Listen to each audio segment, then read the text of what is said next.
Assalomu alaykum. Nuro proyektimizga yangi funksiyalarni qo'shdik. Endilikda internet orqali, ya'ni xohlagan joydan turib mashinani o'chirish, zavat qilish, qulflash va qulfdan ochish mumkin bo'ladi. Buni hosila bilan sinab ko'ramiz. O't oldirish uchun siz turgan bo'lsa o't qoladi. Endi mashinani ochamiz. Hozir mana mashina qulf turibdi. Mashina ochildi. Yana qulflashimiz mumkin. Mashina qulflandi va mashinamizni o'chiramiz.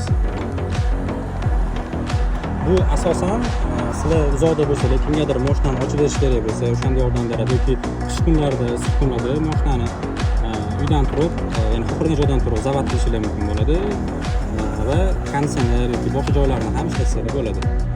Bu funksiya orqali mashinangizni istalgan joydan turib boshqarsangiz bo'ladi. Bu internet orqali ishlaydi. Istalgan joydan turib o't oldirishingiz, qulflangan bo'lsa, qulfdan ochishingiz mumkin bo'ladi. Agar kaltingiz qolib ketgan bo'lsa ham, bemalol telefondan ochsangiz bo'ladi. Va qolgan funksiyalarni ham ishlatsa bo'ladi. Bagaj ochish yoki oynalarniki, lyukingiz bo'lsa, lyukni ham bemalol ochsa bo'ladi. Va bunda ovozli boshqaruv bor. O'zbek tilini tushunadi. O'zbek tilida o'sha funksiyalarning nomini aytib, bemalol ishlatsangiz bo'ladi.